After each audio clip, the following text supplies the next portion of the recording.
Assalamualaikum warahmatullahi ta'ala wabarakatuh. Bagaimana kabarnya hari ini anak-anak? Sehat, Alhamdulillah. Dan mudah-mudahan kita sekalian diberi kesehatan oleh Allah sehingga dapat mengikuti kegiatan belajar mengajar ini dengan baik. Sebelum pelajaran kita mulai, marilah kita baca doa bersama-sama. Doa mulai. Bismillahirrahmanirrahim.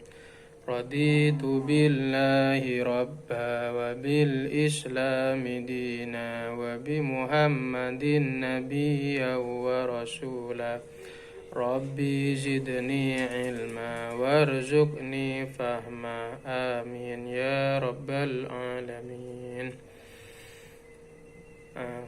Baiklah, untuk pertemuan kali ini kita akan membahas tentang zakat fitrah. Yang mana zakat fitrah ini bertepatan sekarang bulan Ramadan. Maka kita akan membahas siapa saja atau apa pengertian zakat fitrah, kemudian dalil-dalilnya, kemudian ketentuan zakat fitrah dan syarat wajibnya, kemudian siapa saja yang berhak menerima zakat fitrah. Yang pertama, pengertian zakat fitrah secara bahasa. Zakat fitrah terdiri dari dua kata, yaitu zakat dan fitrah. Yang mana zakat itu berasal dari bahasa Arab yang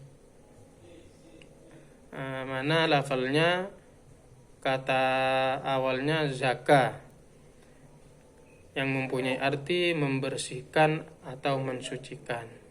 Sedangkan kata fitrah juga berasal dari bahasa Arab yang mempunyai arti kejadian atau fisik atau badan. Jadi zakat fitrah secara bahasa mempunyai arti membersihkan badan atau fisik. Akan tetapi secara istilah, menurut syariat Islam, zakat fitrah adalah memberikan harta yang berupa makanan pokok yang diserahkan kepada golongan atau orang yang berhak menerimanya dengan syarat-syarat tertentu. Zakat fitrah juga disebut dengan zakat jiwa atau nafsi. Kenapa disebut zakat nafsi? Karena zakat fitrah itu mempunyai tujuan sangat khusus untuk membersihkan jiwa seorang muslim setiap selesai melaksanakan ibadah puasa Ramadan dalam tiap-tiap tahun. Kemudian dasar daripada zakat fitrah di sini dalam Al-Qur'an surah Al-Baqarah ayat 277 yang berbunyi, A'udzu billahi minasyaitonir rajim. Innal ladzina amanu wa 'amilus shalihati wa aqamus sholata wa atauz zakata lahum ajruhum 'inda rabbihim wala khaufun 'alaihim wala hum yahzanun. Yang artinya, sungguh orang-orang yang beriman mengerjakan kebajikan, melaksanakan salat dan menunaikan zakat, mereka mendapat pahala di sisi Tuhannya. Tidak ada rasa takut pada mereka dan mereka tidak bersedih hati. Kemudian ada hadis Rasulullah yang diriwayatkan oleh Imam Muslim yang artinya dari Ibnu Umar bahwasanya Rasulullah SAW mewajibkan zakat fitrah pada bulan Ramadan kepada semua orang Islam, orang yang merdeka atau hamba sahaya, laki-laki atau perempuan, sebanyak 1 sok atau 3,5 liter kurma atau gandum. Hadis ini diceritakan oleh Imam Muslim. Kemudian ketentuan zakat fitrah. Ketentuan zakat fitrah perlu kita pahami karena ia merupakan salah satu bagian dari perintah Allah Subhanahu wa taala. Dan juga termasuk rukun Islam yang ketiga, di mana kewajibannya dibebankan kepada semua orang Islam.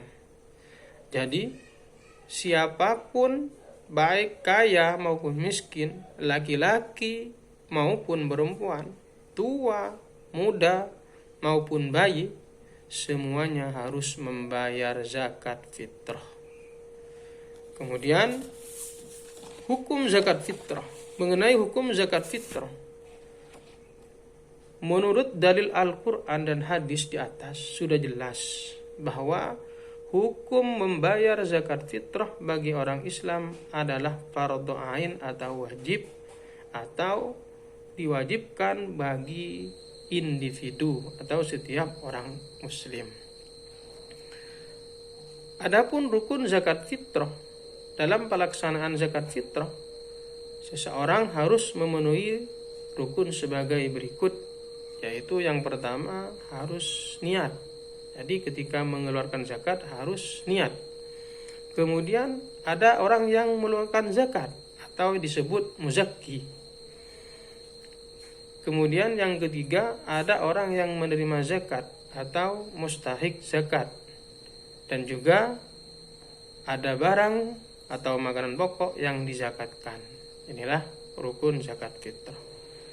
Kemudian mengenai syarat wajib zakat fitrah. Yang pertama, menemui tenggelamnya matahari di akhir bulan Ramadan.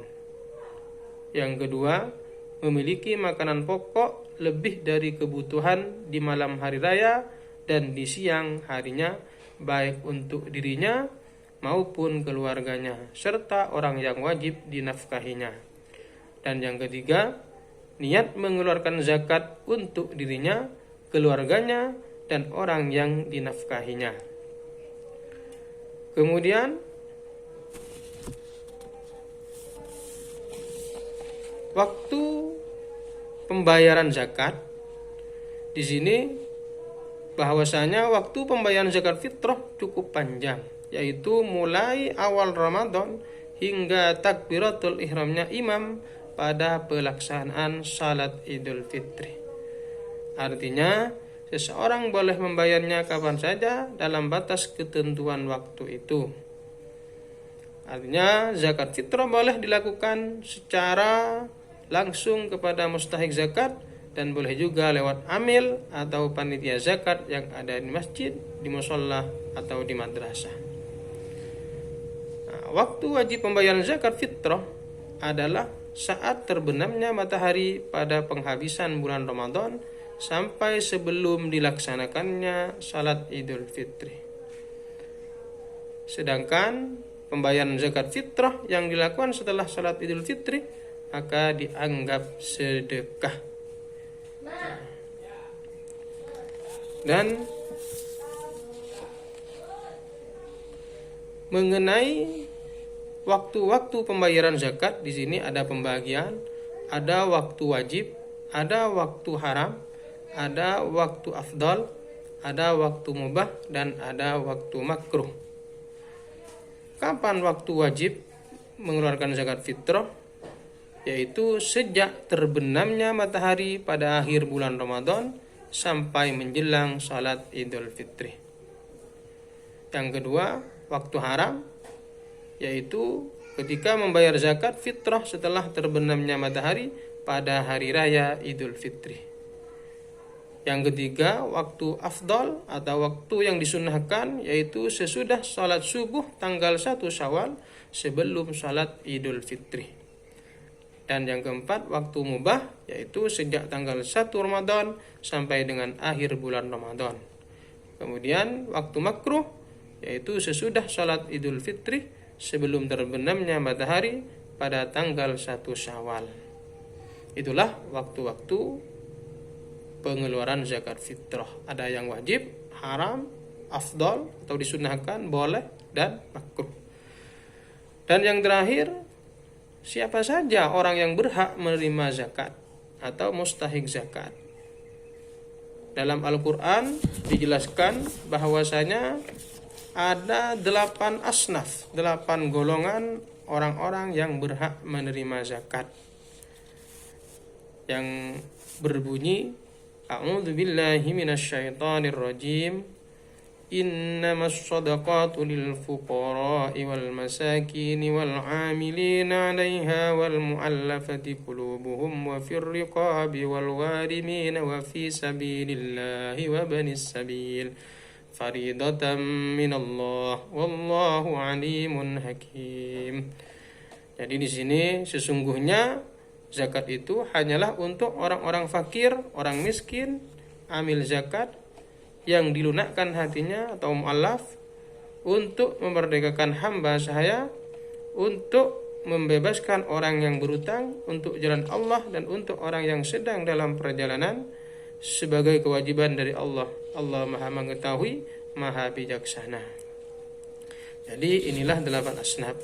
Kalau kita rinci, yang pertama fakir, yang kedua orang miskin, yang ketiga amil, dan yang keempat mu'allaf, kelima riqab atau budak, keenam gharim, orang yang terlilit hutang, 7 sabilillah, orang yang berjalan di jalannya Allah, kemudian ibnu sabil, orang musafir. Inilah 8 asnaf. Kalau kita perinci, fakir itu orang yang tidak memiliki pekerjaan dan masih kekurangan dalam memenuhi kebutuhan pokoknya, itu disebut orang fakir. Orang miskin, sedangkan orang miskin adalah orang yang memiliki harta tetapi hanya cukup untuk memenuhi kebutuhan hidupnya. Amil adalah orang yang mengelola atau mengumpulkan dan membagikan zakat. Kemudian mu'allaf, orang yang masih lemah imannya karena baru mengenal dan menyatakan masuk Islam.